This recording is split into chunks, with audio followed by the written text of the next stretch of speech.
ఇవాల్టి వార్తలు వాస్తవాల్లో మనతో ఉన్నారు బీఆర్ఎస్ పార్టీ నాయకురాలు రజితా రెడ్డి గారు అండ్ రాజకీయ విశ్లేషకులు శ్రీశైల్ రెడ్డి గారు మనకు లైవ్లో జాయిన్ అవుతున్నారు. గుడ్ మార్నింగ్ అండి, వెల్కమ్ టు వార్తలు వాస్తవాలు. ఇక అర్ధరాత్రి అరాచకం, అర్ధరాత్రి పూట లగచర్లలో మహిళల పట్ల పోలీసులు ఎంత దౌర్జన్యంగా ప్రవర్తించారో, వాళ్ళతో ఎంత అమానవీయంగా ఎంత అమానుషంగా ప్రవర్తించారో, అనుచితంగా ప్రవర్తించారో అనేది నిన్న ఎస్సీ ఎస్టీ కమిషన్ ముందు లగచర్ల మహిళలందరూ కూడా తమ గోడు వెళ్ళబోసుకున్నారు. సో వాళ్ళ ఎస్సీ ఎస్టీ కమిషన్ చైర్మన్ బక్కి వెంకటయ్య అయితే వాళ్ళకు ఒక హామీ ఇచ్చారు, భరోసా ఇచ్చారు. మేము అక్కడ లగచర్ల పరిసర గ్రామాలకు వస్తాం, అక్కడ పరిస్థితి తెలుసుకుంటాం ఏం జరిగిందనేది. సో మహిళల పట్ల అమానుషంగా వ్యవహరించిన వాళ్ళపైన డెఫినెట్గా ఎస్సీ ఎస్టీ కమిషన్ చర్యలు తీసుకుంటుంది అంటూ ఒక భరోసా అయితే ఇచ్చారు. ఫర్దర్గా ఎటువంటి స్టెప్స్ పడతాయో చూడాలి. రైట్, రజితా రెడ్డి గారు, అర్ధరాత్రి పూట మహిళల పట్ల ఆ కుటుంబాల పట్ల ఎట్లా వ్యవహరించారో వాళ్ళ గోడు వెళ్ళబోస్తున్నారు ఎస్సీ ఎస్టీ కమిషన్ ముందర. సో ఓవరాల్గా లగచర్లలో జరిగిన ఘటన, పోలీసులు చూపించినటువంటి అత్యుత్సాహం, మహిళల పట్ల వాళ్ళు ప్రవర్తించిన తీరుకు సంబంధించి ఎట్లా మాట్లాడతారు? ఈరోజు పేద గిరిజనుల భూమిని లాక్కోవాలని ఏదైతే పన్నాగం పన్నిరో దాన్ని గిరిజనులు తిప్పికొడుతున్నారు. దాన్ని భరించలేని ప్రభుత్వం అర్ధరాత్రి ఒక 100 మంది పోలీసు బలగాలను వాళ్ళ ఇండ్లల్లో చొప్పించి మహిళలను అసభ్యంగా వాళ్ళతోని ప్రవర్తించి ఇలా ఎంత అంటే రాజ్యాంగ హక్కులను కాలరాస్తుండ్రా అనిపిస్తుందండి. ఇంత మహిళలను ఇబ్బంది పెట్టి, ఇలా రైతులను ఇబ్బంది పెట్టి, ఫార్మాసిటీ పేరుతోని భూములు లాక్కొని మరి రియల్ ఎస్టేట్ వ్యాపారం చేస్తున్నాడా, వాళ్ళ అల్లుడి కోసం చేస్తున్నాడా, వాళ్ళ ఫ్యామిలీ కోసం పనిచేస్తున్నాడా, అసలు ఏమీ అర్థం కావట్లేదు రాష్ట్రంలో. ఇలా వాళ్ళ సొంత ఫ్యామిలీ బాగోగుల కోసమే పనిచేస్తుండే ముఖ్యమంత్రి అనడానికి ఈ ఘటన చాలా అంటే తెలుస్తుంది మనకు. నిజంగా ఇలా గిరిజనులను, ఆడబిడ్డలను పోలీసుల దాష్టికాలు వాళ్ళను అరెస్ట్ చేసి వాళ్ళ పిల్లలను, భర్తలను తీసుకుపోయి అంటే జస్ట్ వీడియోలో కనిపించినందుకే అరెస్ట్ చేసిండటండి. ఒక నిండు గర్భిణి మొన్న తెలంగాణ భవన్కి వచ్చి తన బాధ చూస్తుంటే చాలా బాధ వేసింది. అసలు తన భర్త జస్ట్ వీడియోలో కనిపించినందుకే తీసుకుపోయి అరెస్ట్ చేసి జైల్లో పెట్టిండ్రు అని చెప్పి బాధపడుతుంటే అంటే ఎంతమంది నుండి ప్రజలు తిరగబడితే అర్ధరాత్రి ముందే మొత్తం కరెంటు లైట్స్ ఆఫ్ చేశారంట. చూస్తున్నాం వాళ్ళ బాధ చూస్తే, అర్ధరాత్రి ముందుగా లైట్లు తీసేసిండ్రు, వందల కొద్ది పోలీసులు వాళ్ళ మీద గుర్తులేని వ్యక్తులు డోర్ తీయకపోతే గడ్డబారితో పగలగొడతామని చెప్పి బెదిరించి వాళ్ళని భయభ్రాంతులకు గురి చేసి వాళ్ళ ఇండ్లల్లో చొరబడి వాళ్ళ ఆడవాళ్ళతో అసభ్యంగా ప్రవర్తించి ఇలా వాళ్ళ భూములు ఇవ్వకపోతే ఉరి శిక్ష చేస్తాము, అరెస్ట్ చేస్తామని బెదిరించి వాళ్ళ భూములు లాక్కోవాల్సిన పరిస్థితుల్లో గవర్నమెంట్ ఉన్నాయి. ఇలా ప్రజలకు బాధలు వస్తే గవర్నమెంట్ దగ్గరికి పోతారు. ఇలా గవర్నమెంటే ప్రజలను బాధ పెడుతుంటే ఆ ప్రజలు ఎక్కడ పోవాలి? ఇలా ప్రతిపక్షాలు బీఆర్ఎస్ పార్టీ డెఫినెట్గా వాళ్ళ పక్షాన నిలిచింది. ఇలా వాళ్ళ అరెస్టులను, వాళ్ళ అక్రమ అరెస్టులను ఖండించడము, ఎస్సీ ఎస్టీ కమిషన్ దగ్గరికి పోయి కూడా ఫిర్యాదు చేసినాము. ఇలా గిరిజన సంఘాలు కూడా మాకు మద్దతు ప్రకటించినాయి. ఇలా కేటీఆర్ గారు డెఫినెట్గా వీళ్ళకు సంఘీభావం తెలియజేసారు. వాళ్ళ దగ్గరికి పోయారు. వాళ్ళు కూడా బీఆర్ఎస్ భవన్కి వచ్చి వాళ్ళ బాధలు చెప్పుకుంటున్నారు. నిజంగా చిమ్మ చీకట్లో ఈ దారుణాలు చూస్తుంటే అసలు వాళ్ళ అంటే ఆడవాళ్ళ బాధలు, పాపం వాళ్ళ ఇంట్లో మగవాళ్ళు లేని టైం చూసి ఇట్లా ప్రవర్తించడం చాలా అన్యాయం అండి. సో నిన్న మహిళా నేతలందరూ కూడా నిన్న రియాక్ట్ అయ్యారు, రాహుల్ గాంధీని ప్రశ్నిస్తున్నారు. రాహుల్ గాంధీ ఇప్పుడు ఇంత జరుగుతున్నా కూడా ఇంత వేధింపులకు గురవుతున్నారు, మహిళలు కావచ్చు, తర్వాత లగచర్ల గిరిజనులందరూ ఇంత వేధింపులకు గురవుతున్నా కూడా మరి లగచర్లకు ఎందుకు రావు, లగచర్ల గురించి ఎందుకు మాట్లాడారు? ఇక్కడ ముఖ్యమంత్రి రేవంత్ రెడ్డి మాట్లాడారు, తర్వాత రాహుల్ గాంధీ ఇక్కడ ఎందుకు రావు అంటూ కూడా మీ పార్టీ మహిళా నాయకులు రాజ్యాంగాన్ని చేతిలో పట్టుకొని తిరుగుతున్న రాహుల్ గాంధీ గారు మరి ఎందుకు చేతిలో పట్టుకుంటున్నాడు? రాజ్యాంగ విరుద్ధ పనులు చేస్తామని చెప్పడానికి పెట్టుకుంటున్నాడా? అసలు ఆయన స్ట్రాటజీ ఏందో అర్థం కావట్లేదు. మరి ఎక్కడ అన్యాయం జరిగినా తెలంగాణలో ఎన్నికలప్పుడు ఏం చెప్పిండండి? ఏ వర్గ ప్రజలకు ఇబ్బంది జరిగినా నేను వచ్చి మాట్లాడతా తెలంగాణలో అని చెప్పిన మనిషి మరి ఇక్కడ ఎంత అన్యాయం జరుగుతుంది? 11 నెలల నుంచి అరాచక పాలన నడుస్తుంది. మరి ఏ ఒక్క టైంలో కూడా రాహుల్ గాంధీ వచ్చి ప్రజలకు ఏం జరుగుతుందో పలకరించలేకపోయిండు. మరి ఇలా ఈ బాధ, ఈ ఘటన చూస్తుంటే ఈ ఫార్మాసిటీ పేరుతోని ఈ రక్కసి అంటే ఈ రేవంత్ రెడ్డి దురాగతాలను మరి ఆయనకు తెలుసా తెలియదా? మరి ఆయన ఎందుకు వచ్చి ఇక్కడ చేస్తలేడు? ఆయన ఎంతసేపు మహారాష్ట్ర ఎలక్షన్ల మీద కాన్సన్ట్రేషన్ పెట్టిండు కానీ తెలంగాణ ప్రజల బాగోగులు చూడడానికి కాంగ్రెస్ అధిష్టానంకి టైం లేదు. తెలంగాణ ప్రజలు ఇబ్బందుల్లో ఉన్నా కానీ చూసి చూడనట్లు మాట్లాడారు. శ్రీశైల్ రెడ్డి గారు, లగచర్ల ఘటన అనేది కొద్ది రోజులుగా ఎట్లా రగులుతుందో మనం చూస్తున్నాం. ఇంకా కూడా వాళ్ళు అక్కడ బిక్కుమంటూ గడుపుతున్నటువంటి పరిస్థితి. ఎప్పుడు మళ్ళీ ఎవరు వస్తారా, ఎవరు పట్టుకెళ్తారా, ఎవరిని అరెస్ట్ చేసి ఎవరిని ఇబ్బందులు పెడతారన్నటువంటి ఒక అనుమానాల మధ్య, ఒక భయాల మధ్య ఆ లగచర్ల పరిసర గ్రామాలు ఇంకా కూడా కాలం వెల్లదీస్తున్న పరిస్థితి. సో దీనిపైన లగచర్ల బాధితులందరూ నిన్న వెళ్ళడం, ఎస్సీ ఎస్టీ కమిషన్ కలవడం, అక్కడికి ఎస్సీ ఎస్టీ కమిషన్ నుంచి ఒక భరోసా అయితే వచ్చింది, అక్కడికి వెళ్తాం, ఫీల్డ్ విజిట్ చేస్తామని. సో ఎట్లా దీంట్లో ఆ బాధితులకు, ఆ గిరిజన రైతులకు న్యాయం జరగాల్సిన అవసరం ఉంది? రాజేష్ గారు నమస్తే, రజిత గారు నమస్తే, ప్రేక్షకులందరూ కూడా నమస్తే. రాజేష్ గారు, రేవంత్ రెడ్డి తన సొంత కుటుంబం కోసం పనిచేస్తున్నాడు.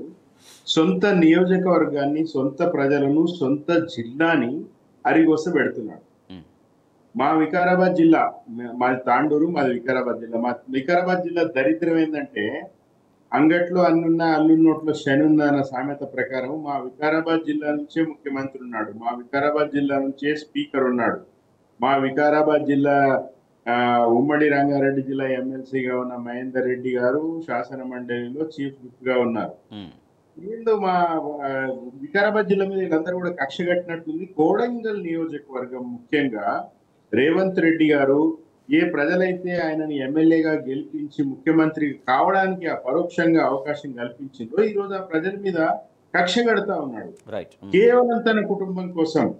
రాహుల్ గాంధీ దీనికి ప్రధాన ముద్దాయి అయితే, నేను నిజంగా ఇప్పుడు డిసెంబర్ 9 రాబోతున్నది, సోనియా గాంధీ బర్త్డే. పోయిన డిసెంబర్ 9కి అబద్ధాలు చెప్పిండు, సోనియా గాంధీ బర్త్డే సందర్భంలో అబద్ధాలు చెప్పి రుణమాఫీ అన్నాడు. నేను తెలంగాణ సమాజాన్ని, తెలంగాణ మేధావి వర్గాన్ని, తెలంగాణలో ఉన్న ఆలోచన పనులని నేను ఒక రకంగా హెచ్చరిస్తా ఉన్నా రాజేష్ గారు. రాబోయే డిసెంబర్ 9, ఇంకో నెల రోజులు కూడా లేదు సోనియా గాంధీ బర్త్డే. ఇంకా ఎన్ని అరాచకాలు చేసి ఆ సోనియా గాంధీకి గిఫ్ట్ గా ఇస్తాడో అనేది చాలా భయంగా ఈరోజు గ్రామాలు చాలా బిక్కుమంటున్నాయి రాజేష్ గారు. ఇప్పుడు ఆ విప్లవోద్యమాలు నడిచిన టైంలో ఒక జననాట్య మండలి వాళ్ళ ఒక పాట ఉండేది, పల్లెలెట్లా కదులుతున్నాయంటే సిరిసిల్ల జగిత్యాల చిన్నమెట్టపల్లి. ఇట్లా ఆ పల్లెలు కదులుతూ జనాలు దండు పడుతున్నారు, దండోరాలు కొడుతున్నారు అనే పాట ఉండేది. ఇప్పుడు కూడా పల్లెలు అట్లాగే కదులుతున్నాయి. మొన్న లగచర్లలో తిరుగుబాటు చేసిర్రు, అధికారుల మీద తిరుగుబాటు చేసిర్రు. తర్వాత ఇప్పుడు మన 4th సిటీకి సంబంధించి రాసులూరులో, బేగంపేటలో అధికారులని అడ్డుకుని వెనక్కి పంపించేసిర్రు. మా బకాయిలు చెల్లిస్తలేరని సర్పంచులు రేపు వేములవాడ పర్యటనలో సీఎం మొన్న నల్గొండ జిల్లా రామన్నపేటలో కూడా అంబుజా సిమెంట్ ఫ్యాక్టరీ విషయంలో రైతులు చాలా తీవ్రంగానే ఫైర్ అయ్యారు. అటు ఇప్పుడు మొన్న జరిగినటువంటి తరహా ఘటన జరగలే కానీ ఆల్మోస్ట్ అదే విధంగా వాళ్ళు రైతులందరూ రియాక్ట్ అయ్యారు. ఎట్టి పరిస్థితుల్లో ఇక్కడ మేము కంపెనీ పెట్టి ఇచ్చే ప్రసక్తే లేదు అని. అదే రాజేష్ గారు, ఈ రోజు తెలంగాణలో 11 నెలల పాలనలో రోడ్డు ఎక్కని వర్గం లేదు. నిన్న ఆర్ కృష్ణయ్య గారు కూడా రోడ్డు ఎక్కిరు, ఫీజు బకాయిలు చెల్లించండి అని. మన ఒకవైపు గురుకులాల్లో సంగారెడ్డి జిల్లా కొత్లాపూర్ లో విద్యార్థిని ఆత్మహత్య చేసుకుంది, లక్ష్మాపూర్ లో ప్రిన్సిపల్ ని సస్పెండ్ చేయమని విద్యార్థులు రోడ్డు ఎక్కిండ్రు. ఈ రోజు ఇది తారాస్థాయికి చేరుకుని రేవంత్ రెడ్డి అరాచకము, వాళ్ళ కుటుంబం అరాచకము, వాళ్ళ తిరుపతి రెడ్డి అరాచకాలు. తిరుపతి రెడ్డి ఎట్లా మాట్లాడుతున్నారో మనమందరం వీడియోలో చూసినాం. తప్పకుండా పరిశ్రమలు వస్తాయంటాడు. నువ్వు ఎవరివయ్యా? నువ్వు ఎంపీటీసీ కాదు, వార్డు మెంబర్ కాదు, సర్పంచ్ కాదు, ఏమీ కాదు. ఇప్పుడు ముఖ్యమంత్రి ఆయన ఒక డిఫాక్టో ముఖ్యమంత్రిలా ఉన్నాడు. రేవంత్ రెడ్డి సోదరుడు రేవంత్ రెడ్డి, ఆయన 3 సోదరుడు, 4 సోదరుల దాష్టికం మీద కొడంగల్ నలిగిపోతుంది. కాబట్టి ప్రజలకి ఒళ్ళు మండి వాళ్ళు తిరుగుబాటు చేసిర్రు లగచర్లలో. దాన్ని తీసుకుపోయి మీరు సమస్య ఎక్కడుందో దీన్ని పరిష్కరించకుండా, ప్రజలతో మాట్లాడకుండా. సో ఇందాక మీరు ప్రస్తావించినటువంటి 4th సిటీ విషయంలో కూడా అక్కడ ఎట్లా రియాక్ట్ అవుతారో మనం ఈ ఫోటోగ్రాఫ్ ద్వారా కూడా చూస్తున్నాం. రైతులందరూ కూడా, అధికారులు అక్కడ ఎవరైతే భూముల సర్వే కోసం వచ్చారో వాళ్ళందరినీ అక్కడ అడ్డుకున్నారు. మొన్న జరిగినటువంటి లగచర్ల ఘటన నేపథ్యంలో నిన్న అధికారులు కొంచెం ఒక అడుగు వెనక్కి వేసినట్టుగా అయితే మనకు తెలుస్తుంది. అక్కడ అధికారులు కూడా తెలివి తెచ్చుకోవాలి. రాబోయే రోజుల్లో ఇప్పుడు పిల్లిని కట్టేసి కొడితే పిల్లి ఊకోదు రాజేష్ గారు, రక్కుతుంది. ఎంత మంది ఎవరినైనా సరే రక్కుతుంది. అది కట్టేసి కొడితే ఒక ఆత్మరక్షణలో ఏమైనా చేస్తారు. అది రాళ్లతో కొట్టి కారం పొడి చల్లినంటే చల్లుతారు, దాన్ని ఎవడేం చేస్తాడు? మరి నీకు ఆ సోయి ఉండాలి జనాల పట్ల. అధికారులను కూడా నేను హెచ్చరిస్తా ఉన్నా రాజేష్ గారు, తెలంగాణ సమాజం హెచ్చరిస్తుంది. మీరు మీ డ్యూటీ చేయండి, అంతేగాని ఎవరో ప్రెజర్లకు లొంగి మీరు చేస్తే మీకు తిరుగుబాటు తప్పదు. పైగా ఉద్యోగ సంఘాల జేఏసీలకు కూడా నేను విజ్ఞప్తి చేస్తున్నారు, మీరు కూడా ప్రజలే కదా, ప్రజల్లో భాగం కదా. ప్రజలు దాడి చేస్తున్నారని చెప్పి మీరందరూ ఒకటిగా అయ్యి పెన్ డౌన్ చేసుకుంటారు రెవెన్యూ ఉద్యోగులు. ఇది కరెక్ట్ కాదు. మీకు కూడా బాధ్యత ఉంది కదా. శాసన వ్యవస్థకి ఎంత బాధ్యత ఉందో కార్యనిర్వాహక వ్యవస్థ, అధికార గణానికి అంత బాధ్యత ఉన్నది. మీరు అట్లెట్లా ఇర్రెస్పాన్సిబుల్ గా పనిచేస్తారని నేను అధికారులను కూడా అడుగుతున్నాను. ప్రజల తిరుగుబాటు ఇంకా రాబోయే రోజులు ఎక్కువైతుంది కానీ తగ్గేది కాదు. రైట్ రజిత్ గారు, ఇట్లా 4th సిటీ దగ్గర రియాక్షన్ వచ్చినా, లేకపోతే నల్గొండలో రామన్నపేటలో రియాక్షన్ వచ్చినా, లగచర్లలో రియాక్షన్ వచ్చినా కూడా ఎందుకు రైతుల యొక్క నిజమైన గోడు, నిజమైన ఆవేదన, ఆక్రందన ఎందుకు పట్టించుకోవట్లేదు గవర్నమెంట్? ఇవాళ రియల్ ఎస్టేట్ చేసే మనుషులు గద్దెకెక్కిండ్రండి. వాళ్లకు రైతుల విలువ కానీ, రైతుల కష్టాలు కానీ, పంటలు పండించే భూమికి రైతుకు ఎంత విడదీయరాని అనుబంధం ఉంటుందో ఆయనకు తెలియదు. పంటలు పండించే రైతు భూమిని నమ్ముకొని వ్యవసాయం మీదనే ఆధారపడే గిరిజనులు వల్ల పేద బడుగు బలహీన వర్గాలను కొట్టి ఆయన పెద్దలకు పంచడానికి ఆయన బాగుపడడానికే చూసుకుంటున్నాడు, కానీ వాళ్ళ బాధలు అర్థం చేసుకుంటున్నాడు ఇలా ముఖ్యమంత్రి. ఇలా అన్ని వర్గాలకు ముఖ్యమంత్రి కేవలం వాళ్ళ కుటుంబ సభ్యుల కోసమా పనిచేస్తున్నాడా అనేది తెలుస్తలేదు. ఇలా ఎట్లుందంటే రేవంత్ రెడ్డి ఫ్యామిలీ పెత్తనం ఎక్కువైపోయింది రాష్ట్రంలో. ఇలా ఆయన అన్న పెత్తనం ఎక్కువైపోయిందండి. ఇలా అమెరికా తమ్ముడు పెట్టుబడులు ఒకటి, ఆయన బామ్మర్ది అమృత్ టెండర్ల గురించి మాట్లాడుతున్నాడు, ఆయన అల్లుడి ఫార్మా కంపెనీ కోసం మాట్లాడుతున్నాడు. ఇలా ఇవి కూడా బీఆర్ఎస్ పార్టీ వదిలిపెట్టట్లేదు. వాళ్ళ స్కామ్లు అన్నీ కూడా మేము బయటకు తీస్తాం. డెఫినెట్గా ఆయన పేద ప్రజల పక్షాన పనిచేస్తాడని మార్పు కోరుకున్నారు ప్రజలు, కానీ ఆయనకు సొంత ఫ్యామిలీ కోసమే పనిచేస్తున్నాడు అనేది క్లియర్గా అర్థమైపోయింది. బీఆర్ఎస్ పార్టీ ఉన్నప్పుడు రైతులకు ఎంత పెద్దపీట వేస్తూ రైతు పక్షపాతిగా పనిచేసింది. కేసీఆర్ గారి ప్రభుత్వం ఉన్నప్పుడు ఇదే ఫార్మాసిటీ కోసం హైదరాబాద్ శివార్లలో 2500 ఎకరాలు 6 ఏళ్లు కష్టపడి ఎటువంటి కాలుష్యం లేకుండా ప్రపంచ స్థాయి ప్రమాణికాలతో కేసీఆర్ గారు గ్యాదర్ చేసిన భూమిని కాంగ్రెస్ గవర్నమెంట్ వచ్చి దాన్ని క్యాన్సిల్ చేసి ఏదో ఫార్మా విలేజ్లు అని చెప్పేసి 10 ప్లేస్లలో ఆయన ఏదో తుగ్లక్ చర్య, ఆయన ఏదో అది క్యాన్సిల్ చేసి దాన్ని రియల్ ఎస్టేట్ చేద్దామన్న ఉద్దేశంతో అది క్యాన్సిల్ చేసి ఏదో ఫార్మా భూములని పోయి పల్లెల్లో ప్రజలు తిరగబడుతున్నారు చూస్తున్నారు. కాంగ్రెస్ కు రక్షణ కవచంగా బీజేపీ ఉంది. ఇక్కడ కాంగ్రెస్ ని ఏమైనా విమర్శిస్తే, ముఖ్యమంత్రి రేవంత్ రెడ్డిని విమర్శిస్తే కాంగ్రెస్ పార్టీ ఎంపీలు ఎందుకు రియాక్ట్ అవుతున్నారు? కాంగ్రెస్ బీజేపీల బంధం అనేది ఇప్పటికే ప్రజలకు తెలుసు. దాంట్లో భాగంగానే మణికొండలో కాంగ్రెస్ బీజేపీలు ఎట్లా పంచుకునే అధికారాన్ని మున్సిపాలిటీలో, తర్వాత మక్తల్లో, తర్వాత భువనగిరిలో ఇంకా రకరకాలుగా ఎట్లా పంచుకున్నారనేది నిన్న కేటీఆర్ చెప్పారు. సో ఈ మేరకు నిన్న కాంగ్రెస్ నుంచి బీఆర్ఎస్లోకి నిన్న చేరికలు జరిగాయి రాజేంద్రనగర్ నియోజకవర్గం నుంచి. రజితారెడ్డి గారు, నిన్న కాంగ్రెస్ నుంచి బీఆర్ఎస్లోకి చేరికలు అంటే కాంగ్రెస్ ప్రభుత్వంగా ఉన్నప్పటికీ కూడా అక్కడి నుంచి బీఆర్ఎస్లోకి చేరికలు ఎందుకు సాగుతున్నాయి? అంటే ఆయన పూర్తిగా వైఫల్యం చెందిండని వాళ్ళ పార్టీ నేతలే ఒప్పుకున్నారు. ఇది నిజంగా కూడా కాంగ్రెస్ పార్టీకి పరాకాష్ట అని చెప్పుకోవచ్చు. ఇలా వాళ్ళు అవలంబిస్తున్న పనులు కానీ, వాళ్ళ తుగ్లక్ చర్యలు కానీ వాళ్ళ పార్టీ నేతలే ఖండిస్తున్న వైనం మనం చాలా రోజుల నుంచి చూస్తున్నాం. ఈ పార్టీ చేరికలు నిజంగా కూడా రేవంత్ రెడ్డికి చెంపపెట్టు. ఆయన నిజంగా ఒక ముఖ్యమంత్రిగా వ్యవహరిస్తలేడని వాళ్ళ నాయకులే చెప్తున్నారు. ఆయన వాళ్ళ ఫ్యామిలీ కోసమే పనిచేస్తున్నాడు తప్పితే తెలంగాణ రాష్ట్ర ప్రయోజనాల కోసం పనిచేస్తలేడు అనేది వాస్తవం. ఇలా తేట తెల్లమైంది. ఒక్కొక్కరు ఎవరైనా అధికార పార్టీ పోవంగా చూసినాం, కానీ అధికార పార్టీ వాళ్ళు ప్రతిపక్షంలోకి రావడం ఫస్ట్ టైం. సంవత్సరం లోపే ఈ చర్యలు జరుగుతున్నాయంటే నిజంగా రేవంత్ రెడ్డి బుద్ధి తెచ్చుకోవాలి ఇప్పటికైనా. ఇలా కాంగ్రెస్ పార్టీ చేస్తున్న అరాచకాలను ఎండగడుతున్నందుకు బీఆర్ఎస్ పార్టీ నేతల మీద కక్షగట్టి అనవసరంగా అరెస్టులు అని చెప్పి బెదిరిస్తున్నారు. ఎవరు భయపడతారండి వాళ్ళ అరెస్టులకి? ఇలా ఉద్యమ సింహాలండి, ఉద్యమ నేతలు, పోరు బిడ్డలు బీఆర్ఎస్ నేతలు. ఇలా వాళ్ళు పులితోలు కప్పుకున్న నక్కలు కాంగ్రెస్ నేతలు. వాళ్ళ నక్క బెదిరింపులకు మేము ఎందుకు భయపడతామండి? ఇలా రైతుల కోసం కానీ, తెలంగాణ రాష్ట్ర ప్రజల ప్రయోజనాల కోసం కానీ ఒక్కసారి కాదు 100 సార్లైనా జైలుకు పోవడానికి సిద్ధం అని చెప్పి కేటీఆర్ గారు ప్రకటించినారు. ఇలా వాళ్ళ బెదిరింపులకు కానీ, వాళ్ళు చేసే చేష్టలు కానీ ప్రజాక్షేత్రంలో ఎండగడతాం. సో ఇంకోటి, కాంగ్రెస్ బీజేపీ ఎట్లా కలిసిపోతున్నాయి, ఎట్లా కలిసి ఉన్నాయి, చాలా బాహాటంగా అంతర్గతంగా 2 విధాలుగా ఎట్లా ఉన్నాయని నేను కేటీఆర్ గారు చెప్పారు. అధికారం ఎట్లా పలానా వేరే చోట్ల ఎట్లా పంచుకున్నాయి మున్సిపాలిటీలో అనేది కూడా. అవును, ఇలా కాంగ్రెస్ బీజేపీ చీకటి ఒప్పందాలు, చీకటి స్నేహం ప్రజలు గ్రహించిండ్రండి.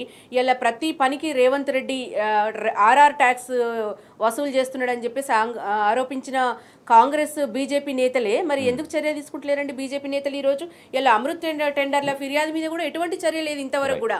మరి రాష్ట్రంలో మూసీ మీద 1,50,000 కోట్ల కుంభకోణం జరిగిందని బీజేపీ నేతలు ఆరోపించారు. బీఆర్ఎస్ నేతలతో పాటు బీజేపీ మరి ఎందుకు చర్య తీసుకోలేకపోతుంది దాని మీద? మరి ఇలా అనేక మున్సిపాలిటీల వాళ్ళు పంచుకున్నారు. వైస్ చైర్మన్ కాంగ్రెస్ అయితే వైస్ చైర్మన్ బీజేపీకి ఇచ్చిర్రు. అంటే వాళ్ళు 2 అంటే చీకటి ఒప్పందం ఇక్కడ మనకు తెలిసిపోయింది. అనేక చోట్ల మా భువనగిరి మున్సిపాలిటీ కూడా అట్లనే పంచుకున్నారు. ఇలా మణికొండ మక్తల దగ్గర కూడా అట్లే పంచుకున్నారని వాళ్ళ చీకటి ఒప్పందం ఇండైరెక్ట్గా బయట పెట్టిర్రు. ఇలా 2 పార్టీలు కలిసి ఆడుతున్న కుట్ర. ఇలా రాష్ట్రం అంతా కూడా లఘుచర్ల లడాయి మీద, అంటే గిరిజన బిడ్డలకు జరిగిన అన్యాయం మీద రాష్ట్రం అంతా స్పందిస్తుంటే, ఇలా పార్టీలకు అతీతంగా వాళ్ళు బాధపడుతుంటే, ఇలా మన బీజేపీ నేత కిషన్ రెడ్డి వచ్చి మూసి నిద్రనట. అంటే దాన్ని డైవర్ట్ చేయడానికి రేవంత్ రెడ్డికి వీళ్ళు రహస్య స్నేహితులు. అంటే రేవంత్ రెడ్డి మీద విపరీతమైన విమర్శలు వస్తుంటే దాని నుంచి తిప్పికొట్టడానికి, దాన్ని డైవర్ట్ చేయడానికి, దాన్ని నిర్వీర్యం చేయడానికి మూసి నిద్ర పేరుతోని, అంటే దేశమంతా రాష్ట్రమంతా ఒక దిక్కుంటే వీళ్ళు ఒక దిక్కు ప్రవర్తిస్తున్నారు. నిజంగా వీళ్ళ అరాచకాలకు బీజేపీ వంతబాడుతుంది అనేది వాస్తవం. శ్రీశైల్ రెడ్డి గారు, కాంగ్రెస్ కు బీజేపీ కవచంగా ఎట్లా పనిచేస్తోంది? కేటీఆర్ గారి మాటలు చెప్పాలంటే ఏ రకంగా పనిచేస్తోంది? ఎందుకు ఇటువంటి వ్యాఖ్య చేయాల్సి వచ్చింది? నిజంగా బీజేపీ కాంగ్రెస్ను రక్షిస్తూ వెళుతుందా? ఇవాళ కేటీఆర్ గారు మాట్లాడినట్టుగా ముఖ్యమంత్రి రేవంత్ రెడ్డిని విమర్శిస్తే కేంద్ర బీజేపీ ఎంపీలు ఎందుకు రియాక్ట్ అవుతున్నారు? బండి సంజయ్ ఎందుకు రియాక్ట్ అవుతున్నారు, రఘునందన్ ఎందుకు రియాక్ట్ అవుతున్నారు, కొండా విశ్వేశ్వరరెడ్డి, ధర్మపురి అరవింద్ ఎందుకు రియాక్ట్ అవుతున్నారు? దాంతోపాటుగా బండి సంజయ్ కేంద్ర మంత్రిగా వ్యవహరించట్లేరు, కేంద్ర సహాయ మంత్రిగా కాదు, ముఖ్యమంత్రి రేవంత్ రెడ్డికి సహాయ మంత్రిగా వ్యవహరిస్తున్నారు అనేది కేటీఆర్ గారు చేస్తున్నటువంటి విమర్శ. కేటీఆర్ గారి వ్యాఖ్యలు బయట సమాజంలో జనాలు, రాజకీయ పరిశీలకులు ఏమనుకుంటున్నారో దాన్ని కేటీఆర్ గారి వ్యాఖ్యలు ప్రతిబింబిస్తున్నాయి. రాజేష్ గారు, ఈరోజు రెండు జాతీయ పార్టీలు కాంగ్రెస్, బీజేపీ తెలంగాణని పంచుకున్నాయి. ఆ ఈ వాళ్ళొక 8 మంది ఎంపీలు, వీళ్ళొక 8 మంది ఎంపీలు ఉన్నారు. ఆ పార్టీకి 8 మంది, ఈ పార్టీకి 8 మంది.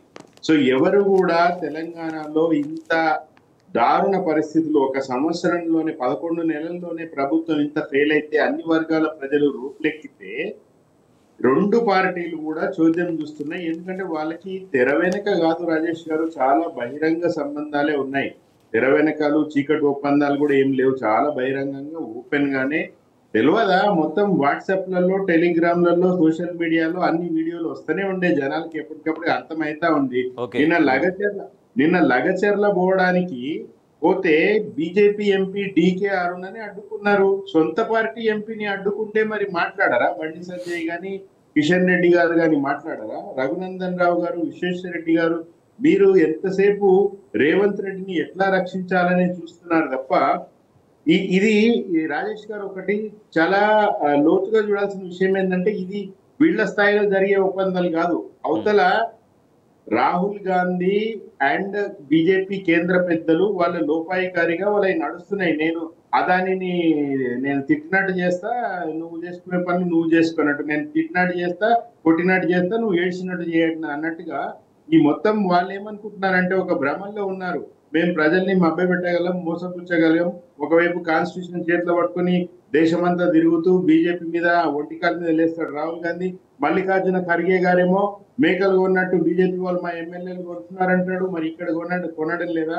ఖర్గే గారేమో మీరు అలవిమాలిన హామీలు ఇవ్వద్దు అని చెప్పిండు మహారాష్ట్ర ఎన్నికల సందర్భంలో. డీకే శివకుమార్ గారేమో మేము ఫ్రీ బస్ ఎత్తేయబోతున్నాం అన్నాడు. సో ఈ రోజు మొత్తం ఏవైతే హామీలు ఇస్తున్నారో అవన్నీ విఫలమైతా ఉంటే ఎక్కడా కూడా బీజేపీ నిలదీయడం లేదు. అసలు బీజేపీ ఉనికి తెలంగాణ రాష్ట్రంలో అసలు రాబోయే రోజుల్లో మరింత దారుణంగా తయారైతుంది. రెండు జాతీయ పార్టీలు కూడా వాళ్ళకి ఒక ప్రాంతీయ అస్తిత్వం గాని, ప్రాంతీయ ఆత్మ గాని లేని కారణంగా వాళ్ళు ఎవరు. సో మీరు ప్రస్తావించారు ఇందాక శ్రీశైల్ రెడ్డి ఆదాని గురించి. నిన్న రాహుల్ గాంధీ మహారాష్ట్రలో అమరావతిలో జరిగినటువంటి ఒక బహిరంగ సభలో ఇదే ఆదాని గురించి మాట్లాడారు. తర్వాత ఎవరు కూడా డబ్బులకు ఎవరు ఆకాశం నుంచి ఎవరు తీసుకురారు, ఊరికే 50 కోట్లు 100 కోట్లు ఉట్టిగా ఎవరికి ఇవ్వరు, ఎటువంటి ప్రయోజనం ఆశించకుండా ఎవరికి ఇవ్వరు అనే దానికి ఇక్కడ మనదాన్ని కూడా అన్వయించుకోవచ్చు. ఇక్కడ స్కిల్ యూనివర్సిటీకి 100 కోట్లు ఆదాని 100 కోట్లు ఇచ్చాడంటే మరి ఆయన కూడా ఏం ఆశించినట్టు, ఆయన ఆశించిన ప్రయోజనాలు ఇక్కడ రాష్ట్ర ప్రభుత్వం, ముఖ్యమంత్రి ఏమి నెరవేరుస్తున్నట్టు అనేటువంటి ప్రశ్నలు ఇవాళ ఆల్రెడీ రాజేష్ గారు విద్యుత్ బిల్లులకు సంబంధించి పాత బస్తీని అదానికి అప్పచెప్పేసి రేవంత్ రెడ్డి. రేపు మొత్తం జరుగుతుంది. 100 కోట్లు ఇస్తే ఆయన ఒక 1000 కోట్ల రూపాయలు వెనక్కి తీసుకుంటాడు. ప్రజాధనాన్ని దాన్ని దోచిపెడతాడు రేవంత్ రెడ్డి. దాంట్లో కొంత వాటా రాహుల్ గాంధీకి ఇస్తాడు. రాహుల్ గాంధీ సపోర్ట్ చేయడు. ఇది ఏంటంటే పాము ముంగిస ఆట ఆడిస్తాడు కదా పాములోడు, అవి ఆట ఆడతాయి జనాల కోసం. తర్వాత వాటిని రెండు ఒకటే సంచి పెట్టుకుని వెళ్ళిపోతాడు. అవి ఏమైనా కొట్టుకొని వస్తాయా, చంపుకుంటే ఒకరినొకరిని, ఏముండదు అట్లా. ఇది పూర్తిగా ప్రజలని ఒక బిఆర్ఎస్ పార్టీని టార్గెట్ చేయాలి, బిఆర్ఎస్ పార్టీని ఫినిష్ చేయాలి అనే ఏకైక లక్ష్యంతో రెండు జాతీయ పార్టీలు ఉన్నాయి. కానీ అది కల్లా, అది నెరవేరడం. బిఆర్ఎస్ పార్టీ అనేది ప్రజల మనసుల్లో ఉన్నది. ఆల్రెడీ కేసీఆర్ పరిపాలనని మిస్ అవుతా ఉన్నారు 11 నెలలుగా. ప్రతి సమస్యకు కేసీఆర్ గుర్తొస్తున్నాడు. కరెంటు పోతే కేసీఆర్ గుర్తొస్తున్నాడు, నీళ్లు లేకపోతే కేసీఆర్ గుర్తొస్తున్నాడు, సన్నాలకు మాత్రమే బోనస్ ఇస్తా అంటే కేసీఆర్ గుర్తొస్తున్నాడు, కొనుగోలు చేయకపోతే కేసీఆర్ గుర్తొస్తున్నాడు. కేసీఆర్ పాలన ఎట్లుండే ఇప్పుడు ఎట్లుంది అనేది కంపారిజన్ చేసుకుంటున్నారు. కాబట్టి ఈ రోజు ప్రజలు తిరుగుబడతా ఉన్నారు. రైట్. ఆర్ఆర్ ట్యాక్స్ అంటూ మోడీ మాట్లాడుతున్నారు పదే పదే. కానీ ఆర్ఆర్ ట్యాక్స్ పైన ఎందుకు చర్యలు తీసుకోరు, ఎందుకు దానిపైన మళ్ళీ మాట్లాడారంటూ కూడా నాకు కేటీఆర్ ప్రశ్నించారు. సో దాని గురించి కూడా డిస్కస్ చేద్దాం. రైట్గా ఆర్ఆర్ ట్యాక్స్ గురించి ఎందుకు ప్రధానమంత్రి మాట్లాడట్లేరు? గతంలో ఆర్ఆర్ ట్యాక్స్ రాష్ట్రంలో, తెలంగాణ రాష్ట్రంలో Rahul and Revanth RR tax అమలవుతోంది అంటూ మాట్లాడిన ప్రధానమంత్రి ఎందుకు మళ్ళీ ఆ రకమైన చర్యలు ఎందుకు తీసుకోవట్లేరు? దాంతోపాటుగా అమృత్ టెండర్లపైన కంప్లైంట్ చేశాం. అమృత్ సీఎం రేవంత్ రెడ్డి బామర్దినటువంటి షోదా కంపెనీకి చెందినటువంటి దాంట్లో అమృత్ టెండర్లలో 1100 కోట్లు కంపెనీకి టెండర్లు ఇచ్చారు. అది అర్హత లేని కంపెనీకి టెండర్లు ఇచ్చారంటూ కంప్లైంట్ చేశాం. దానిపైన కూడా ఆశించినంత స్థాయిలో వేగం కనిపించట్లేదు, రియాక్షన్ కనిపించట్లేదు. ఎందుకు అమృత్ టెండర్ల విషయంలో కూడా కేంద్రం ఒక విచారణకి ముందుకు రావట్లేదు అంటూ నిన్న కేటీఆర్ ప్రశ్నించారు. రజిత రెడ్డి గారు, ఆర్ఆర్ ట్యాక్స్ అనేది ప్రధానమంత్రి అనేక సందర్భాల్లో మాట్లాడారు, రాష్ట్రంలో ఆర్ఆర్ ట్యాక్స్ జరుగుతుందనేది. దానిపైన మళ్ళీ ఎందుకు మౌనంగా ఉంటున్నారు? నిజంగా ఆర్ఆర్ ట్యాక్స్ అనేది జరుగుతుంటే ప్రధానమంత్రి ఎందుకు చర్యలకు ఆదేశాలు జారీ చేయట్లేరు, ఎందుకు ఎంక్వైరీ జరగట్లేదు అనేటువంటి ప్రశ్న. ఈరోజు రేవంత్ రెడ్డి కుటుంబ పాలన జరుగుతుంది అనడానికి ఇది కూడా ఒక సాక్ష్యమేనండి. తెలంగాణలో ప్రతి పనికి ఆర్ఆర్ ట్యాక్స్ చెల్లించాల్సిందే అని స్వయంగా మోదీ మాట్లాడిండు. ఇలా మంత్రుల ట్యాక్స్ సపరేటు, ఎమ్మెల్యేల ట్యాక్స్ సపరేటు, ఇలా కాంగ్రెస్ నాయకుల ట్యాక్స్ సపరేటు. అంటే రాష్ట్రంలో ఇంత అవినీతి జరుగుతున్నా కూడా కేంద్రం ఎందుకు చర్యలు తీసుకుంటలేదు అనేదే ఇక్కడ ప్రశ్న. అంటే ఇద్దరు ఒకటే అని ఇక్కడ క్లియర్గా ప్రజలకు అర్థమైపోతుంది. ఇలా కాంగ్రెస్ అరాచకాలకు బీజేపీ ఎందుకు వంతపాడుతుందో ఇక్కడ ప్రజలకు సమాధానం చెప్పాలి. ఇలా తెలంగాణ రాష్ట్రంలో ఇంత విధ్వంసం జరుగుతుంది, ఇన్ని రకాలుగా ఇటు మూసీ గురించి, ఇటు మూసీ బాధితులు ఉన్నారు, ఇటు ప్రజలంతా రోడ్డు మీద పడ్డారు, దాదాపు లక్షల మంది ఇలా రోడ్డు మీదకి వచ్చిర్రు మూసీ బాధితులు. ఇంత విధ్వంసం జరుగుతున్నా కూడా కేంద్రం ఎందుకు పట్టించుకుంటలేదు అనేది ఇక్కడ ప్రశ్న. ఇద్దరు ఒకటే అనేది ఇక్కడ మెయిన్గా. బీఆర్ఎస్ పాలనలో తెలంగాణ ప్రతిష్ట ఆకాశాన్ని కంటితే ఇలా కాంగ్రెస్ వచ్చిన సంవత్సరంలోనే అధపాతాళానికి చేరింది. ఇలా కేంద్రం బీజేపీ కానీ కాంగ్రెస్ కానీ ఇద్దరు ఒకటై తెలంగాణ రాష్ట్రాన్ని అట్టడుకు పడేయాలని డిసైడ్ అయినరు. ఇలా తెలంగాణ రాష్ట్ర ప్రజలు దీన్ని గమనించారు. ఇలా కేంద్రం ఎటువంటి అంటే కేసీఆర్ గారు ఉన్నప్పుడు కేంద్రం ఎటువంటి సహకారం అందించినప్పటికీ కూడా తెలంగాణ రాష్ట్రం అన్ని రకాలుగా అభివృద్ధి చెందింది. ఇటు మెడికల్ కాలేజీలే కానీ, ఇటు కలెక్టరేట్లే కానీ, ఇటు సచివాలయ అనేక. మీరు మూసీ గురించి మాట్లాడారు కాబట్టి, మూసీ దానికోసం మూసీ పునరుజ్జీవం ఉంటుంది, మూసీ సుందరీకరణ, సరే పేరేమైనా కానీ దానికోసం ప్రపంచ బ్యాంకు 4000 కోట్ల రుణం ఇవ్వబోతుందంట. దానికి కేంద్ర అనుమతి కోసం రాష్ట్ర ప్రభుత్వం లేఖ కూడా రాసిందనేది ఒక వార్త. ఇప్పుడు సంవత్సరం నుంచి గత ప్రభుత్వాలను విమర్శించిండ్రండి.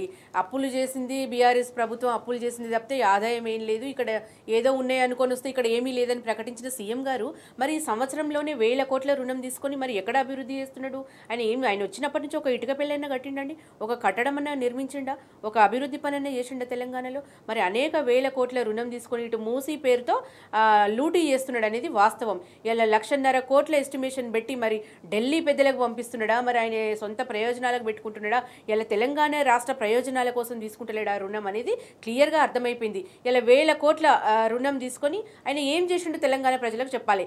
రైతు బంధు ఇవ్వలే, రుణమాఫీ ఇవ్వలేదు, ఆయన కనీసం పంటకు బోనస్ 500 బోనస్ ఇస్తా అన్నాడు. మద్దతు ధర ఇవ్వకపోయినా పర్వాలేదు, కనీసం దాని మాట పక్కన పెడితే బోనస్ లేదు, అది లేదు, ఇది లేదు. ఆయన అసలు ఏం చేస్తున్నాడు రుణం తెచ్చి అనేది ఇలా ప్రజలకు ఒక పెద్ద ప్రశ్నగా మారిపోయింది. ఇలా రేవంత్ రెడ్డి అనేవాడు తెలంగాణ రాష్ట్ర విరోధిగా పనిచేస్తున్నాడు, తెలంగాణ రాష్ట్ర ముఖ్యమంత్రిగా పనిచేస్తలేడు. ఆయన తెలంగాణ రాష్ట్ర విరోధిగా, ఇలా కాంగ్రెస్ పార్టీకి ఆయన ఒక ఏజెంట్గా, అంటే వాళ్ళ అధినేతకు సంచులు మూటలు బ్యాగులు మోసుకుపోయే ఏజెంట్గా పనిచేస్తున్నాడు. ఇక్కడ రాష్ట్ర ప్రజలు విలపిస్తుంటే ఆయన పోయి మహారాష్ట్రలో ప్రచారం చేస్తున్నాడు. శ్రీశైల్ రెడ్డి గారు, మూసీ ప్రక్షాళన కోసం గత బీఆర్ఎస్ ప్రభుత్వం ఒక ప్రణాళికలు రూపొందించుకుంది. ఒక 1100 కోట్లతోటి చేసేదనేది నిన్న కేటీఆర్ గారు మరొకసారి స్పష్టం చేశారు. కానీ అదే మూసీకి 1,50,000 కోట్ల పనులు ఎవరి కోసం అప్పగించబోతున్నారు, ఎందుకోసం అప్పగించబోతున్నారు అనేది ఒక ప్రశ్న అయితే, ఆల్రెడీ మూసీకి ప్రపంచ బ్యాంకు 4,000 కోట్ల రుణం తీసుకునే విధంగా ఆల్రెడీ ప్రపోజల్స్ నడుస్తున్నాయంటే కేంద్రం అనుమతి కోరుతూ రాష్ట్ర ప్రభుత్వం ఆల్రెడీ లేఖ కూడా రాసింది. సో మూసీ దాని మీద బాధితులు అంతా గగ్గోలు పెడుతున్నా, వాళ్ళ ఆక్రందన పెడుతున్నా కూడా ప్రభుత్వం కానీ ముఖ్యమంత్రి కానీ ఎందుకు దాన్ని పట్టించుకోవట్లేరు? పైగా స్వచ్ఛందంగా వాళ్ళ ఇల్లు వాళ్ళే కూలగొట్టుకుంటారంటూ ముఖ్యమంత్రి మాట్లాడడం మనం చూస్తూ ఉన్నాం. ఇప్పుడు రాజేష్ గారు, సింపుల్ అండి, 1,50,000 కోట్ల ప్రాజెక్ట్ అని నువ్వే చెప్తున్నావు ముఖ్యమంత్రి. 4,000 కోట్ల రూపాయలు నీ దగ్గర లేవు పైసలు, ప్రపంచ బ్యాంక్ నుంచి అప్పు తీసుకోవాలని అనుకుంటున్నావు. 1,50,000 కోట్లు ఎట్లా సాధ్యమైంది? First point. 2, ప్రపంచ బ్యాంకు నుంచి అప్పు తీసుకోవాలి అని అంటే కేంద్ర ప్రభుత్వం అనుమతి కావాలి. కిషన్ రెడ్డి గారు, మా మోడీ ప్రభుత్వము నమామి గంగే ప్రాజెక్టు, గంగా నది ప్రక్షాళన కేవలం 2,000 కోట్లతోనే మేము గంగా నది ప్రక్షాళన చేస్తున్నాము, 1,50,000 కోట్లు నీకెందుకని కిషన్ రెడ్డి గారు అడుగుతూ ఇక్కడ మూసి పాదయాత్రలు చేస్తున్నారు. కానీ నేనేమంటున్నా అంటే, ఇద్దరు కేంద్ర మంత్రులు బండి సంజయ్, కిషన్ రెడ్డి పోయి ఆడ మీరు మోదీ దగ్గర, అమిత్ షా దగ్గర, మీ కేంద్ర కేబినెట్ లో కూడా మీరు చర్చించండి. ఇలా దోపిడీ జరుగుతా ఉన్నది, వాళ్ళు ప్రపంచ బ్యాంక్ నుంచి అప్పులు తెచ్చుకోబోతున్నారు, రాష్ట్రాన్ని అప్పులపాలు చేస్తారు, మీరు అనుమతి ఇవ్వకండి అని మీరు ఒక లేఖ రాయండి. ఏమైనా మాట్లాడిందా ఎప్పుడైనా? ఓన్లీ హైదరాబాద్ వచ్చి ఆ మీడియా ముందర లోడ సౌండ్ చేస్తున్నాయినా? ఒకవేళ నిజంగా మీరు మాట్లాడి ఉంటే మీ అధిష్టానంతో ఏం మాట్లాడిరో, పోనీ ఆన్ రిటర్న్ ఏమైనా ఉత్తరాలు ఇచ్చిండ్రో మీరు అది చూపించండి. సో ఇదేంటంటే సింపుల్ రాజేష్ గారు, ఇది పూర్తిగా రేవంత్ చాలా కీలకమైన విషయం ఏంటంటే, ఇక్కడ రాహుల్ ఆర్ఆర్ ట్యాక్స్ అని మాట్లాడే మోడీ ఎందుకు సైలెంట్ గా ఉన్నాడు, అమిత్ షా ఎందుకు సైలెంట్ గా ఉన్నాడు, వాళ్ళని నడిపించే ఆర్ఎస్ఎస్ ఎందుకు సైలెంట్ గా ఉంది అంటే, వాళ్ళు రేవంత్ రెడ్డిలో తమ భావి నాయకుడిని చూస్తా ఉన్నారు రాజేష్ గారు, బీజేపీ వాళ్ళు. కాబట్టే బండి సంజయ్, రఘునందన్, విశ్వేశ్వరరెడ్డి వీళ్ళందరూ కూడా వీళ్ళ సొంత తెలివితో రేవంత్ రెడ్డికి మద్దతు ఇవ్వడం కాదు, వాళ్ళకి అధిష్టానం నుంచి క్లియర్ ఇండికేషన్లు ఉన్నాయి. రేవంత్ రెడ్డి ఎప్పుడైనా కాంగ్రెస్ పార్టీకి వెళ్ళి ఒక ఎమ్మెల్యేలను తీసుకొని మన దగ్గరికి వస్తాడు, ఈ 5 టర్మ్ కూడా కాంగ్రెస్ ప్రభుత్వం ఉండదు, మధ్యలోనే కూలగొట్టి ఆ బీహార్ లో నితీష్ కుమార్ ఈ రోజు ముఖ్యమంత్రిగా రిజైన్ చేసి తెల్లారి బీజేపీ ముఖ్యమంత్రి ఎట్లయిందో తెలంగాణలో కూడా గట్లనే చేద్దామనే ప్లాన్ ఉన్నది వాళ్ళది. సో ఇది కాంగ్రెస్ పార్టీకి తెలివి లేదు, రాహుల్ గాంధీకి తెలివి లేదు. ఆయన ఏదో ఎప్పుడో 10 ఏళ్ల నుంచి మాట్లాడిన మాటలు ఈ రోజు కూడా గవే మాటలు మాట్లాడుకుంటా ఆయనకు తెలివి లేదు, పాడలేదు, కాంగ్రెస్ పార్టీ పుట్టి ముంచుతున్నాడు. కాబట్టి ఈ రోజు నరేంద్ర మోడీ గారు రేవంత్ రెడ్డి ఏం చేసినా కూడా సైలెంట్ గా ఎందుకున్నాడంటే ఏదో విమర్శకు. సో అదే నిన్న కేటీఆర్ గారు చెప్పారు, రాహుల్ గాంధీ పాపం అమాయకుడు, ఇక్కడ ఏం జరుగుతుందో తెలుసో తెలియదో, ఆయన లీడర్ కాదు, ఒక రీడర్ మాత్రమే, ఇక్కడ కాంగ్రెస్ వాళ్ళు ఏమి రాసిస్తే అదే చేసుకుంటూ పోతారు అనేది నిన్న కేటీఆర్ గారు చెప్పారు రాహుల్ గాంధీని ఉద్దేశించి. రాహుల్ గాంధీ ఏంటంటే, నేను కొంచెం ఈ మాట మాట్లాడుతున్నందుకు విఘ్నులు ఎవరు ఏమి అనుకోదు, కానీ రాహుల్ గాంధీ చిల్లర ఏర్పుకుంటున్నాడు. ఏదో ఇప్పుడు అదాని 100 కోట్లు ఇస్తాడు, రేవంత్ రెడ్డి సగం కట్ చేసి రాహుల్ గాంధీకి ఇచ్చే ఇస్తాడు, రాహుల్ దాంతో సంతోషపడుతున్నాడు తప్ప మోదీ చేస్తున్న పెద్ద స్కెచ్ రేవంత్ రెడ్డి బీజేపీ పార్టీతో రాబోయే రోజుల్లో ఏం చేస్తాడనేది అర్థం చేసుకునే తెలివి రాహుల్ గాంధీకి లేదు. ఈడ కాంగ్రెస్ నాయకులు కూడా, సీనియర్ కాంగ్రెస్ నాయకులు కూడా, వాళ్ళు కూడా ఏం సపోర్ట్ చేస్తలేరు. మరి వాళ్ళకు కూడా ఎక్కడికక్కడ భయపెట్టో, ఇక రేవంత్ రెడ్డి అని కూడా ఎంత దుర్మార్గుడు ఎట్లా భయపెడతాడో తెలుసు కదా, భయపెట్టో, కేసుల భయం చూపో, లేదా పైసల ఆశ చూపో, లేదా ఇంకో పదవుల ఆశ చూపో ఇక్కడ వీళ్ళని సైలెంట్ చేస్తా ఉన్నాడు. వీళ్ళందరూ కూడా రేపు ఇప్పుడు తెలంగాణని ముంచుతారు, ఫస్ట్ పాయింట్, కాంగ్రెస్ పార్టీని కూడా ముంచుతారు Revanth Reddy and Narendra Modi. This is very clear. కాబట్టి ఈ ప్రభుత్వం ఎన్ని అవినీతి చేసినా రాబోయే రోజుల్లో ఇంకెంత తెలంగాణని భ్రష్టు పట్టించినా బీజేపీ కిమ్మనదు, పొమ్మనదు, ఏమనదు. ఇది క్లియర్. సో ఇందాక మీరు మూసీ గురించి మాట్లాడారు కాబట్టి, మూసీ దగ్గర నిన్న కేంద్ర మంత్రి కిషన్ రెడ్డి ఒక నిద్ర చేసే కార్యక్రమం చేశారు. కానీ అది సరిపోదు, కేంద్రం నుంచి ఇప్పుడు ఏవైతే అనుమతి రాబోతుందో ప్రపంచ బ్యాంకు రుణానికి, అవన్నీ అడ్డుకోవాలి, కేంద్రం నుంచి మూసీకి ఎటువంటి సహకారం లేకుండా చేస్తే తప్పించి నిద్రలతో ఎటువంటి పని జరగదంటూ మూసీ బాధితులు చెప్తున్నటువంటి మాట శ్రీశైల్ రెడ్డి గారు. నిద్రపోవడం కాదు కిషన్ రెడ్డి గారు, మీరు నిద్ర నుంచి లేవాలి. రేపు మీరు ఎప్పుడో ఎంతో సీనియర్లు, బీజేపీలో ఉండే సీనియర్లు, ముందు మీ పార్టీని రక్షించుకోండి. ఆ రేపు ఎరేవంత్ రెడ్డి వచ్చి మీ మీద ఎక్కి తొక్కబోతున్నాడు. మీరు నిద్రపోడు కాదు, జర సోయి తెచ్చుకోండి, లేవండి. తెలంగాణలో ఏం జరుగుతుందో చూడండి, మీ పార్టీలో ఏం జరుగుతుందో అండి.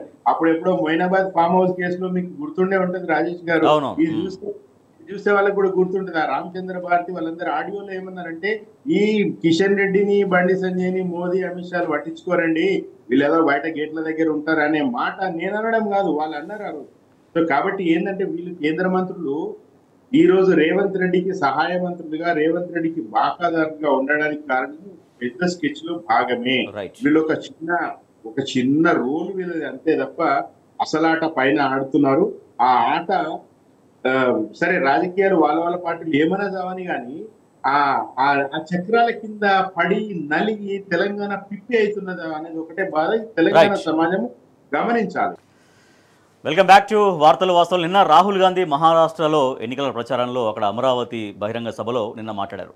సో ఆదాని, ప్రధానమంత్రి మోడీ ఎట్లా వాళ్ళ బంధం ఉంది అనేది, తర్వాత అక్కడ మురికివాడల కోసం, ముంబై మురికివాడల కోసం ఎట్లా, ధారాహి మురికివాడల కోసం ఎట్లా అక్కడ 1,00,000 కోట్లు విలువైన భూమిని గుంజుకుంటున్నారు అనేది మాట్లాడారు. తర్వాత ఎవరు ఊరికే డబ్బులు ఇవ్వరు, 100 కోట్లు, 50 కోట్లు, 40 కోట్లు ఎవరికి ఆకాశంలో నుంచి రావు డబ్బులు, ఎవరు ఏమీ ఆశించకుండా, ఏమీ ప్రయోజనం లేకుండా, అది వ్యాపారవేత్తలు ఎవరు కూడా ఫ్రీగా ఇవ్వరు అనేది నిన్న రాహుల్ గాంధీ మాట్లాడారు. సో ఆదాని, ప్రధానమంత్రి నరేంద్ర మోడీ బంధాన్ని నేను పదే చెప్తున్నాను కాబట్టి నన్ను మీడియా నా వెంటబడుతుంది, లేదంటే కాంగ్రెస్ బీజేపీ నాయకులను వెంటబడుతున్నారంటూ నిన్న రాహుల్ గాంధీ వ్యాఖ్యానించారు. అదొకసారి చూద్దాం. मीडिया वाले मेरे पीछे पड़ गए। जिस दिन मैंने जमीन अधिग्रहण की बात की उस दिन ये मेरे पीछे पड़ गए। कौन? अदानी के लोग, अंबानी के लोग। సో అది రాహుల్ గాంధీ మాట్లాడినటువంటి మాటలు ఇంకా చాలా ఉంది, యాక్చువల్ డీటెయిల్గా ఉంది.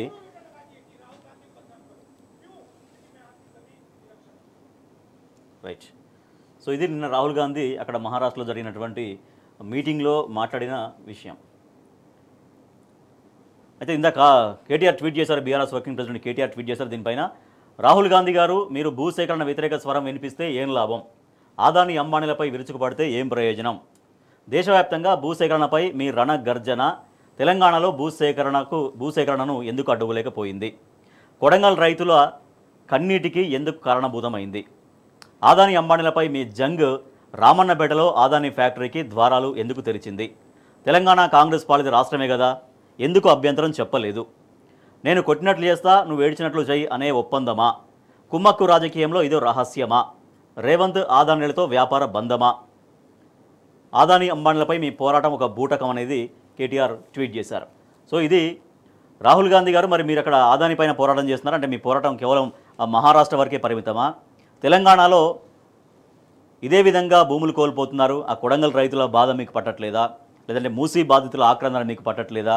తర్వాత రామన్నపేటలో అంబుజా సిమెంట్ ఫ్యాక్టరీ వద్దు అంటూ వాళ్ళ ఆవేదన వ్యక్తం చేస్తున్నారు, వాళ్ళ బాధ మీకు పట్టట్లేదా? ఆదాని ప్రధానిల బంధం మీకు తెలంగాణలో ఎందుకు కనిపించట్లేదు? ఆదాని స్కిల్ యూనివర్సిటీ కోసం 100 కోట్ల రూపాయల చెక్ ఇక్కడ ఇచ్చారు మరి. సో మీరు చెప్తున్నట్టు ఏమీ ఒక వ్యాపారవేత్త ఏమీ ఆశించకుండా 40 కోట్లు 50 కోట్లు లేదా 100 కోట్లు ఎంతన్నా కానీ ఊరికే ఎవరు ఇవ్వరు. వ్యాపారవేత్త నిజంగా దానం చేసేవాళ్ళు, నిజంగా ఒక ఎటువంటి లాభ ప్రయోజనం ఆశించకుండా చేసేవాళ్ళు, అది వేరు విషయం. కానీ వ్యాపారవేత్త ఊరికే 40 కోట్లు 50 కోట్లు 100 కోట్లు ఎవరు ఇవ్వరని మీరే చెప్తున్నారు. సో ఇక్కడ తెలంగాణలో మరి 100 కోట్లు స్కిల్ యూనివర్సిటీకి ఇస్తే ఏమి ఆశించి ఆదాని యొక్క ప్రయోజనాలని ఏమి నెరవేర్చబోతోంది కాంగ్రెస్ ప్రభుత్వం, ముఖ్యమంత్రి రేవంత్ రెడ్డి అంటూ కేటీఆర్ ప్రశ్నిస్తున్నారు. రైజర్ రెడ్డి గారు, నిజంగా కూడా కేసీఆర్ గారి గవర్నమెంట్ ఉన్నప్పుడు అదానీని తెలంగాణ రాష్ట్రంలో అడుగుపెట్టనియలేదు. ఎందుకంటే కార్పొరేట్ కంపెనీలు తెలంగాణ రాష్ట్రంకి విస్తరిస్తే చిన్న చిన్న పరిశ్రమలన్నీ మూతపడే ప్రమాదం ఉంటుంది, దానివల్ల తెలంగాణ రాష్ట్రం వెనుకబడే ప్రమాదం ఉంటుందని చెప్పేసి కేసీఆర్ గారి హయాంలో అదానీని అడుగుపెట్టనియలే. ఇలా రేవంత్ రెడ్డి ప్రభుత్వం రాగానే ఇలా అదానికి దోస్తీ అని చెప్పేసి బడేబాయ్ అని వాళ్ళు మన బీజేపీతో జతకట్టి వీళ్ళు చేస్తున్న చీకటి ఒప్పందాలు, వీళ్ళు చేస్తున్న పనులకు నిజంగా ఇవి సజీవ సాక్ష్యాలు.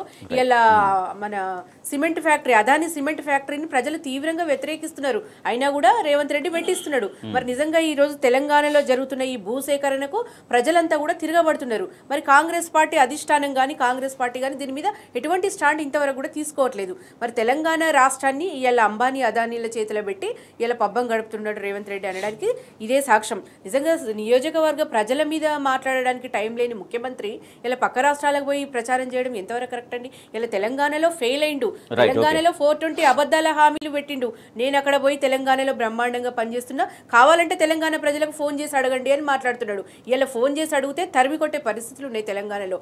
ఇలా రాహుల్ గాంధీ కానీ ఇలా రేవంత్ రెడ్డి కానీ తెలంగాణ రాష్ట్రానికి ఏం చేస్తలేరు. తెలంగాణలో ఉన్నది కూడా మరి కాంగ్రెస్ ప్రభుత్వమే, మరి ఎందుకు తెలంగాణ మీద వివక్ష చూపిస్తున్నాడు రాహుల్ గాంధీ అనేది ఇక్కడ ప్రజలు గమనిస్తున్నారు. సార్ ఇలా పోలీస్ స్టేషన్లలో ఈ లఘుచర్ల బాధితులు ఇలా అరెస్ట్ అయ్యి ఇలా విలపిస్తుంటే ఇక్కడ మాట్లాడి ఇక్కడికి రావాల్సిన ముఖ్యమంత్రి గారు ఇలా మహారాష్ట్రలో టైంపాస్ చేస్తుండ్రు. ఇలా గిరిజన బిడ్డలు ఇంత బాధపడుతుంటే ఇలా గిరిజన ఓట్లతో గెలిచిన సీతక్క కూడా మాట్లాడతలేదు. ఇది చాలా ఎంత బాధాకరం. శ్రీశైల్ రెడ్డి గారు, నేను కొట్టినట్లు చేస్తా, నువ్వు ఏడ్చినట్లు చెయ్యి అనేదే ఒప్పందమా? అట్లాంటి ఒప్పందం ఏమైనా ఉందా? కుమ్మక్కు రాజకీయంలో ఇది ఒక రహస్యమా? రేవంత్ ఆదానీలతో వ్యాపార బంధమా? ఆదాని అంబానీలపైన మీ పోరాటం ఒక బూటకం, తెలంగాణకు కాంగ్రెస్ తరతరాల దరిద్రం. ఇది కేటీఆర్ గారి ట్వీట్. సో దీని ఓవరాల్ సారాంశం ఏం మాట్లాడుకోవచ్చు?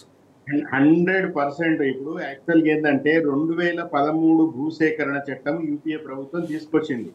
ఆ రీహాబిలిటేషన్ కి సంబంధించి నిజానికి 2013 చట్టమే ఒక ప్రాతిపదికగా తర్వాత వచ్చిన ఆర్డినెన్స్ లు అవన్నీ ఉన్నాయి. అయితే తాము తీసుకొచ్చిన భూసేకరణ చట్టానికే తూట్లు పొడుస్తూ ఈ రోజు భూసేకరణ ఫోర్త్ సిటీ కానీ లేదా అటు ఫార్మా సిటీ కానీ ఆల్రెడీ 12-14 ఎకరాలు కేసీఆర్ గారు రెడీ చేసి పెట్టిన తర్వాత మళ్ళా కొత్తగా వీళ్ళు దండుకోనికి ప్రయత్నాలు చేస్తా ఉన్నారు. ఈ రోజు పవన్ కళ్యాణ్ గారు కూడా నిన్న మహారాష్ట్ర ఎన్నికల ప్రచారంలో కాంగ్రెస్ గ్యారంటీలకు మంగళం పాడింది అని అన్నారు. నిర్మల్ జిల్లా ఉన్న మహారాష్ట్రలో.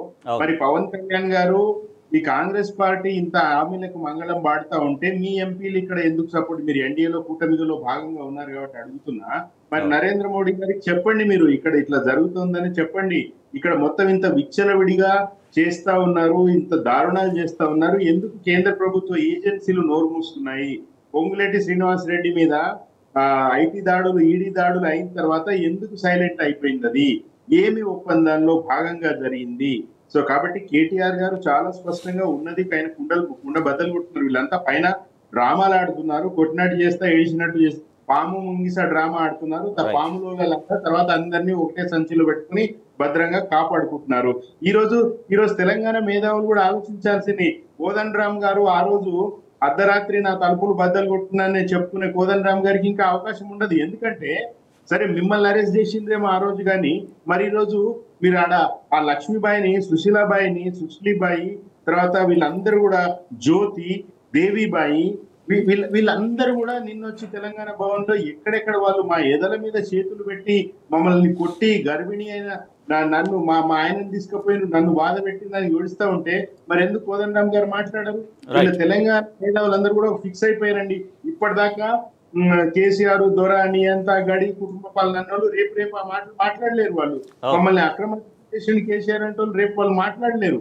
ఈ రేవంత్ రెడ్డి అనేవాడు నియంత్రణలోకెల్లా నియంతగా తయారైండు. ఈ రేవంత్ రెడ్డిని భరిస్తున్నా, సహిస్తున్నా, రేవంత్ రెడ్డితో ఒప్పందాలు చేసుకున్న బీజేపీ నాయకులు, ఆ రెండు జాతీయ పార్టీలు కలిసి ఆడుతున్న డ్రామాల్ని ఈరోజు ఎదుర్కోగలిగేది ఒక బీఆర్ఎస్ పార్టీయే. ఎందుకంటే బీఆర్ఎస్ పార్టీ తెలంగాణ కోసం పోరాడింది, తెచ్చింది, తెలంగాణని అభివృద్ధి చేసింది, తెలంగాణ మీద ప్రేమ ఉన్నది బీఆర్ఎస్ పార్టీకి. సో కాబట్టి ఈ గొంతులు నొక్కాలనే ఈరోజు ప్రతిరోజు కేటీఆర్ మ్యారేజ్ చేస్తాం, సిగ్గు లేకుండా ముఖ్యమంత్రి అంటే అంటాడండి.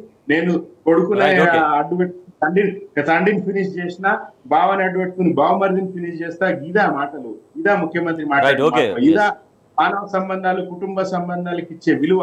కాబట్టే ఇంత అరాచకం చేస్తా ఉన్నాడు. కాబట్టే బీఆర్ఎస్ ఎదురిస్తుంది. కాబట్టి బీఆర్ఎస్ గొంతును కూడా అరెస్ట్ చేస్తా ఉన్నారు. కేటీఆర్ చెప్పి చేస్తే చేసుకోవాలి అరెస్ట్, జనాల కోసం 100 సార్లనే జైలుకి పోతా అన్నాడు. అంటే రైట్ ఇక్కడ ఆదాని తర్వాత ప్రధాని అంబానీ వీళ్ళ బంధం గురించి మహారాష్ట్రలో రాహుల్ గాంధీ మాట్లాడారు. దానికి సంబంధించినటువంటి కేటీఆర్ ట్వీట్ చేశారు. ఒకసారి అది కేటీఆర్ ట్వీట్ మరొకసారి చూద్దాం మనం. రాహుల్ గాంధీ గారు, మీరు భూసేకరణ వ్యతిరేక స్వరం వినిపిస్తే ఏం లాభం? ఆదాని అంబానీలపై విరుచుకుపడితే ఏం ప్రయోజనం? దేశవ్యాప్తంగా భూసేకరణపై మీ రణ గర్జన తెలంగాణలో భూసేకరణను ఎందుకు అడ్డుకోలేకపోయింది? కొడంగల్ రైతుల కన్నీటికి ఎందుకు కారణభూతమైంది? ఆదాని అంబానీలపై మీ జంగ్ రామన్నబేడలో ఆదాని ఫ్యాక్టరీకి ద్వారాలు ఎందుకు తెరిచింది? తెలంగాణ కాంగ్రెస్ పాలిత రాష్ట్రమే కదా, ఎందుకు అభ్యంతరం చెప్పలేదు? నేను కొట్టినట్లు చేస్తా, నువ్వు ఏడ్చినట్లు చెయ్యి అనే ఒప్పందమా? కుమ్మక్కు రాజకీయంలో ఏదో రహస్యమా? రేవంత్ ఆదానీలతో వ్యాపార బంధమా? ఆదాని అంబానీలపై మీ పోరాటం ఒక బూటకం, తెలంగాణకు కాంగ్రెస్ తరతరాల దరిద్రం అంటూ BRS working president KTR react అయ్యారు నిన్న ప్రధానమంత్రి ఆదానీల బంధం పైన రాహుల్ గాంధీ చేసినటువంటి కామెంట్స్ పట్ల. Thank you so much Srishail Reddy గారు. Thank you so much Rajitha Reddy గారు. ఇది ఇవాల్టి వార్తలు వాస్తవాలు. చూస్తూనే ఉండండి టీ న్యూస్.